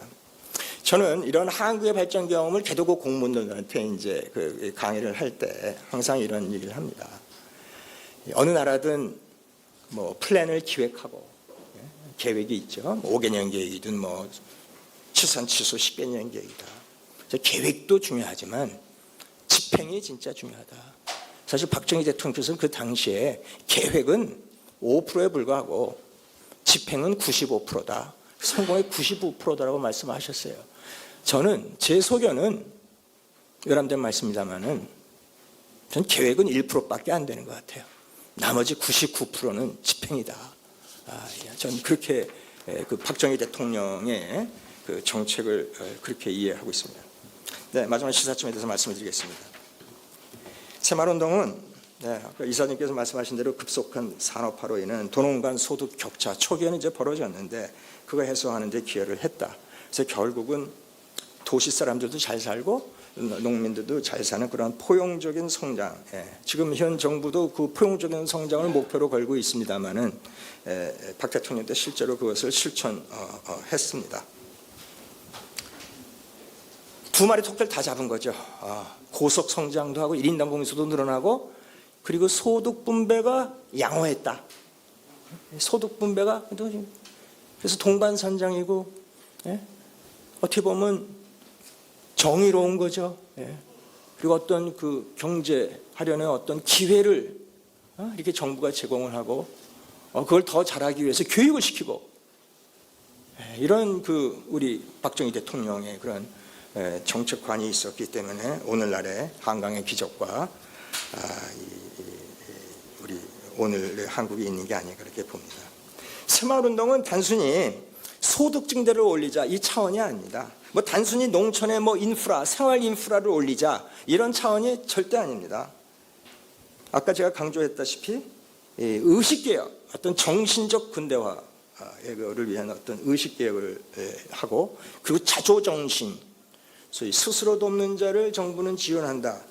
이런 걸 통해 가지고선 협동정신, 자조정신을 함양시킴으로써 그 마을에 사회적 자본이 소셜 캐피탈이 축적되는 거기에도 결정적으로 기여를 하고 그리고 농민들 간의 그 신뢰 새마을 운동하기 전에는 농민들 간에도 너무나 불신이 많아가지고 뭐 싸우다가 어떤 사람은 그 다른 동을 이용훈 교수님 그 말씀들 보면 분동을 하잖아요. 분리를 하잖아요. 그래가지고서 뭐 그런 정도로 이제 반목 질시 그런 게 있었는데 새마을 운동으로서 어떻게 보면 사회적 자본이 우리가 축적된 것입니다. 그것이 이제 나타난 것이 이제 외환위기 때 금모기 운동입니다. 이 새마을 운동을 통해서 고양된 우리 국민들의 자조정신은 97년 외환위기를 겪을 때 금모기 운동으로 승화되었습니다. 이 사진에서 보시는 바와 같이 외환위기 당시 경상남도 진주시 새마을 운동 정행길 분여회장이세요. 정행길 오른쪽에 계신 정행길 분여회장이 사실은 처음으로 97년 12월 달에 애국 가락지 모으기 운동을 여기서 프레스센터에서 이제 추천하시는 겁니다. 그걸 KBS에서 캐치를 해가지고 그거를 내셔널 캠페인으로 이제 발전시켜 가지고서는 금모기 운동이 이제 된 것이죠. 2006년 당시만 해도 한국 국민들은 한국의 근대화 과정에서 가장 중요한 국가 사업이 무엇이었느냐? 지난 60년 동안 가장 중요한 어떻게 보면 내셔널 캠페인이 뭐였느냐? 라고 이제 질문을 하는데 거기에 대한 응답에 새마을 운동을 가장 중요한 사업이라고 우리 국민들이 2006년만 해도 평가를 했어요. 지금은 뭐 기억 못하는 분들도 많고 아예 교육도 잘 모르는 사람들이 이제 많아서 이런 결과가 안 나오겠지만 새마을 운동이 1등이고 그리고 올림픽, 경제개발 5개년 계획, 경부고속도로 건설 그리고 월드컵 개최 이 순서로 나옵니다. 마지막 차트가 되겠습니다. 이 한국의 새마을운동의 성공 경험은 뭐 지금 100개국 이상이 이제 그걸 공유를 하면서 어떻게 해보려고 합니다. 중국도 벤치마킹했어요. 중국은 후진타오 정부 때 11차 중국 경제개발 5개년 계획에 아예 새마을운동을 도입을 했습니다. 그게 2003년부터인 것 같습니다. 지금 왼쪽은 지금 중국의 통계인데요. 그래서 5개년 계획에서도 새마을운동을 벤치마킹 해가지고 중국식으로 신농촌 건설운동을 추진했어요. 근데 결과는 실패예요. 도농과 소득 격차가 늘어나지 않는 거죠. 지금 농촌의 소득이 도시 소득의 34%밖에 안 되는 겁니다. 2017년에도 실패인 거죠. 그래서 그 중국에서 이제 가장 큰 어려운 과제가 양극화거든요. 특히 도농간 격차. 이 문제를 못해요. 그런데 이제 왜 이런 결과가 나왔는가에 대한 연구가 있었습니다. 중국 전문가 인디아나 대학의 그 미켈슨 교수가 왜 실패했는가라고 이제 인터뷰도 하고 이제 현장 연구를 해보니까 이 부패 문제입니다. 결국 그 마을 이장이 있는데 공산당이겠죠. 공산당은 마을 이장이 자재를 횡령한다. 그래서 주민들이 이장을 못 믿겠다. 이장이 다 일부 횡령한다. 저 오른쪽 그림은 이 중국 농촌의 마을 진입로입니다. 마을 진입로. 마을 진입로 만들어졌어요. 보면은 멀쩡하지 않습니까? 그런데 이 마을 진입로가 문제가 있는 거예요. 원래는 예를 들면 도로 폭을 6m 정도로 하라라고 이렇게 해서 중국 정부에서 시멘트를 내렸는데 한 4m 정도로 줄이고 나머지 2m의 그 시멘트 분량분은 착복하고 블랙마켓에 갖다 판 거죠. 암시에 갖다 판 거죠. 그런 것이 연구 결과로 나오는 것입니다. 그러니까 아까 제가 말씀드린 그 빈포대 하나도 탄피 수거하는 식으로 그렇게 그 수거했다라는 이러한 것이 그냥 어떤 애닉도탈한 그런 얘기가 아니고 그때 그 우리의 아주 철저한 그 집행 그리고 반부패 부패하는 건 계속 나오지만 계속 처벌하고 이런 식으로 했던 그 강력한 그 지도력이 있었기 때문에 가능합니다. 그래서 결론적으로 이상에서 말씀드린 바와 같이 그 박정희 정부의 그 신상 필벌의 차별화 정책 그리고 저는 반부패 정책을 강조하고 싶어요. 박 대통령 스스로가 청렴하셨다는 것도 있지만 모든 그 정책을 하는데 이 부패 문제를 어떻게 줄일 수 있느냐 그런 걸 이제 신경을 씀으로써 경쟁도 극대화되고 효율이 극대화되고 동시에 이제 자조정신 새마을 같은 경우에는 그런 고양됨으로써 한국 사회가 이제 바야흐로 근대적인 어떤 선진국가로 발전하고 자립경제로 발전하는데 크게 기여했다고 평가할 수 있겠습니다. 경청해 주셔서 대단히 감사합니다. 박정희 대통령이 새마을운동을 진행을 하면서 방금 전에 김종영 원장님께서 이제 이 성공 요인은 실행 이거를 완벽하게 했다. 그리고 피드백을 잘 챙겼다. 이런 말씀을 좀 해주셨는데요. 또 한 가지 우리가 중요하게 봐야 될 부분은 뭐냐면은 토탈 프로그램을 도입을 했다 하는 부분을 좀 말씀을 드리고 싶습니다. 이건 무슨 얘기냐면은 그 당시에 우리나라의 농촌이 전기가 들어가지 않을 정도로 그야말로 낙후가 된 근대적인 시설이라고는 하나도 없는 전기가 없으니까 텔레비를 볼 수 있겠습니까? 전화를 걸 수 있겠습니까? 라디오 하나 없는 이런 그야말로 몇백 년 전 농촌이나 다름없는 이런 상황에서 어떻게 하면 이 짧은 시간에 이 농촌을 근대화를 성공을 시킬 것인가? 이 부분에서 이제 토탈 프로그램 예를 들면 이제 통합적 개발이다 이렇게 우리가 얘기를 하는데 이건 무슨 뜻이냐면은 새마을운동을 하는 데 있어서 농촌의 소득을 높이고 그리고 쌀 생산량을 늘려서 농촌을 잘 살게 해야 되겠다 하는데 농림부만 가지고는 일이 안 되거든요. 그러니까 박정희 대통령이 보기에 이거는 어느 한 부서가 해야 될 일이 아니고 전 부서가 다 참여를 시켜야 되겠다. 그래서 이제 전 부서를 다 참여를 시키는데 이제 어떤 방식으로 하느냐? 야산을 개간하고 도로를 개설을 하는 일은 건설부가 맡아서 합니다. 그리고 각 마을에다가 전기를 넣어줘야 되는데 전기를 넣어주는 일은 상공부 산하에 있는 한국전력이 그 일을 담당을 시켜요.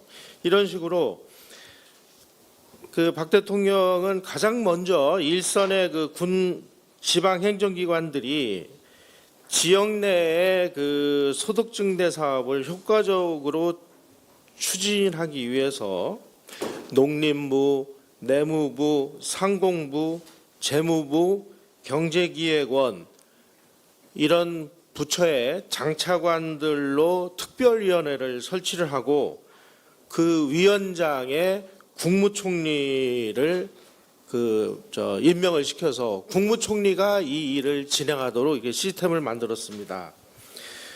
그래서 이제 농촌 근대화를 위해서 그러면은 각 부처에서는 어떤 일을 했느냐?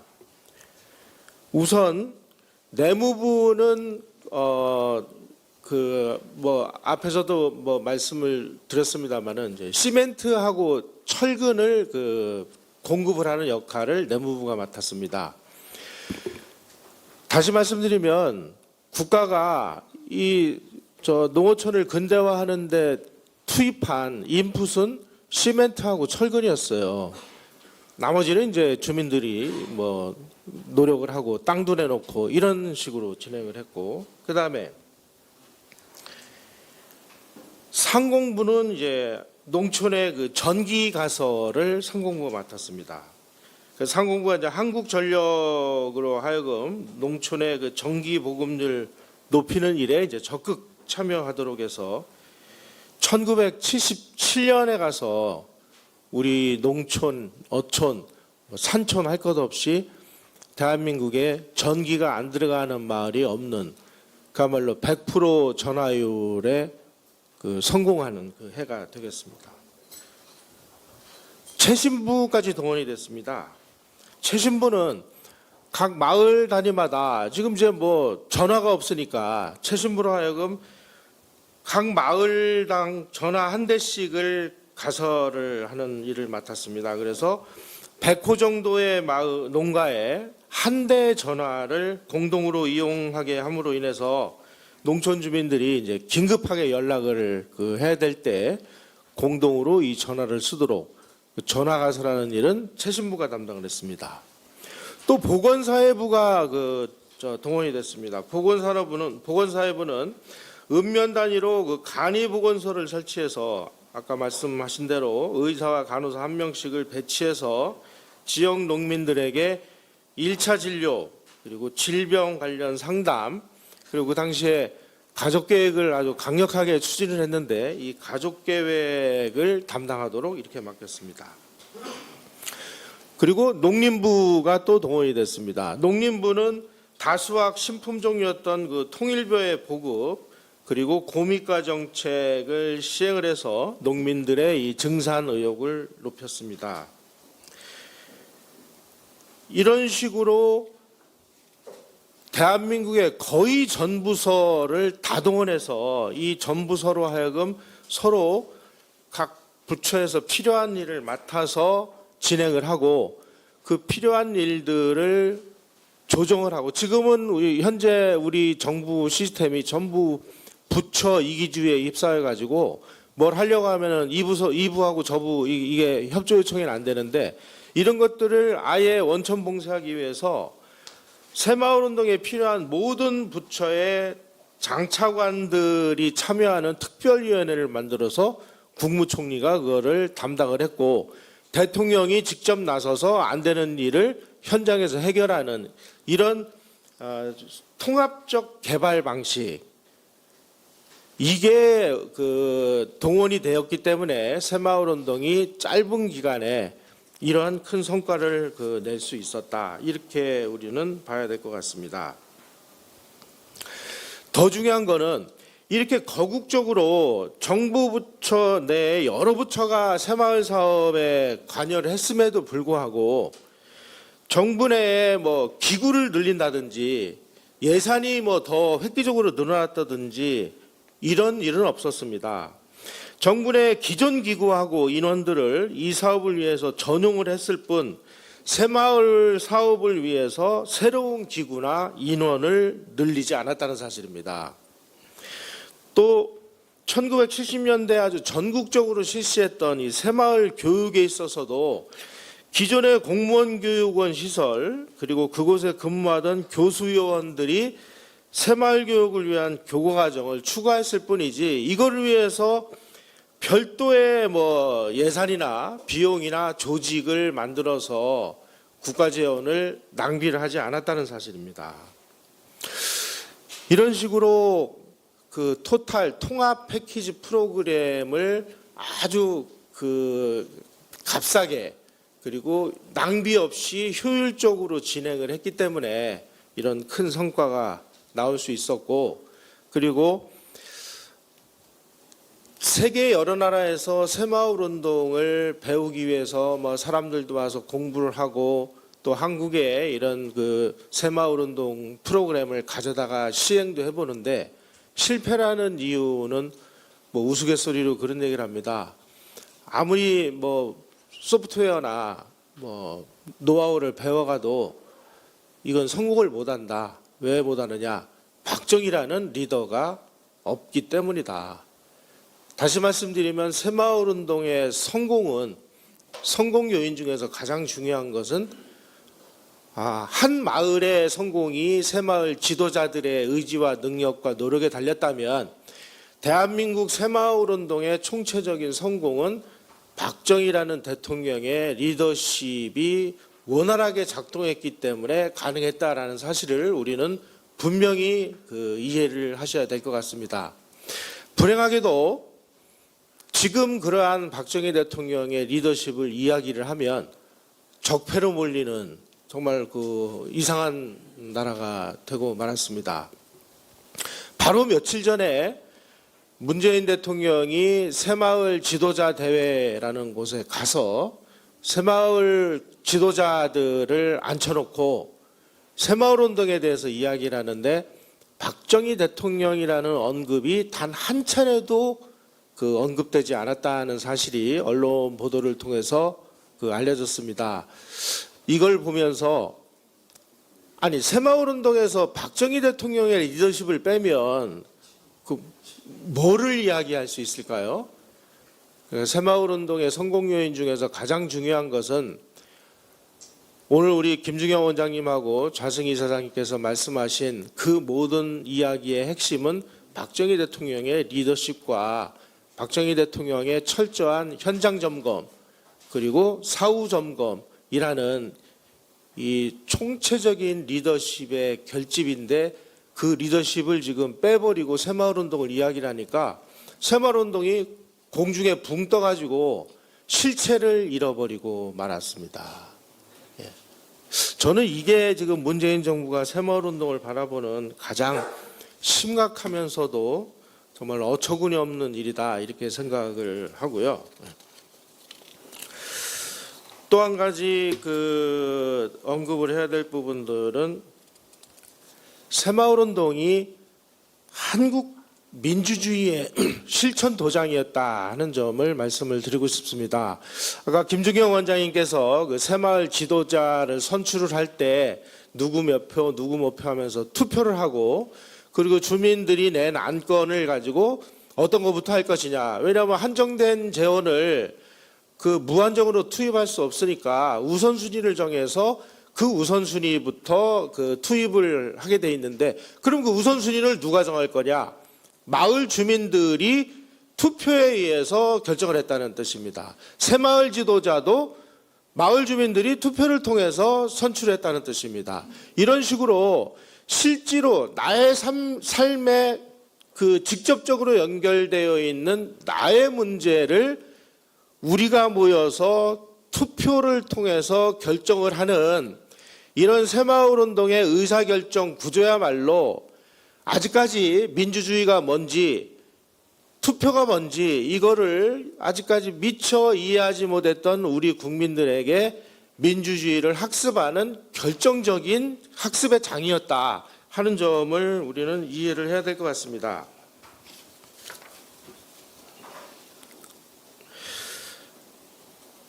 박정희 대통령은 이제 이렇게 말씀하셨습니다. 한국의 민주주의는 새마을운동과 같이 점차적인 훈련과 실천을 통해 하나하나 뿌리를 박아나갈 때 비로소 정착할 수 있다. 이렇게 믿었습니다. 따라서 민주주의도 그 실천 과정에 있어서는 근면자주 협동의 정신이 그 근저에 있어야 되고 이것이 결여된 민주주의는 참다운 민주주의가 아니다. 라고 박정희 대통령이 분명히 말씀을 하셨습니다. 이게 바로 한국의 청교도 정신이 아닌가 하는 생각이 드는데요. 바로 이 근면자주 협동이라는 새마을운동의 기본 정신과 철학이 문재인 정부 들어와가지고 지금 지워지고 전혀 엉뚱한 무슨 공경, 생명, 평화 이런 걸로 지금 바뀌었다는 사실을 우리 국민들이 지금 잘 모르고 있습니다.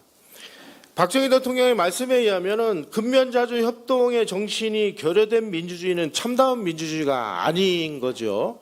그러면은 지금 문재인 정부가 얘기하는 민주주의는 뭐냐? 이 근면자주 협동이 없어졌으니까 이건 분명히 무슨 인민민주주의 아니면 파쇼 민주주의 아니면 포퓰리즘 민주주의 이렇게 얘기할 수밖에 없는 이런 상황이 지금 됐습니다. 마지막으로 또 한 가지는 새마을운동이야말로 근본적인 애국의 실천 도장이었다. 나라가 잘 살아야 나도 잘 살 수 있고 나라가 잘 살려면 나 자신부터 근면하고 자립하고 협동할 줄 알아야 된다. 애국이라는 것은 이론이나 관념만 가지고 될 수 있는 것이 아니다. 우리 사회에는 왕왕 입만 가지고 애국하는 사람들이 적지 않은데 애국도 그 실천 과정에서 반드시 근면자주 협동이 따라야 하며 그것이 없는 애국은 참다운 애국이 아니다. 박정희 대통령의 말씀입니다. 근면자주 협동을 통해 땀과 노력이 쌓이고 쌓여서 연그러진 그 열매가 참다운 애국이다. 박정희 대통령이 1973년 11월 22일 전국 새마을 지도자 대회에서 하신 그런 내용입니다. 다시 말씀드리면 새마을운동이야말로 민주주의의 실천 도장이었고 애국의 실천 도장이었다 하는 그런 부분을 우리는 이런 박정희 대통령의 그 치사를 통해서 우리가 확인할 수 있습니다.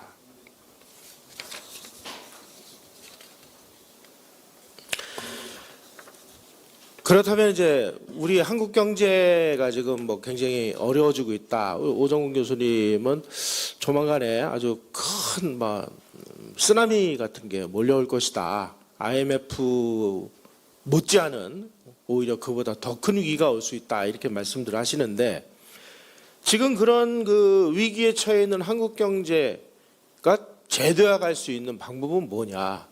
새마을운동에 재현을 하면은 충분히 가능할 수 있다고 봅니다.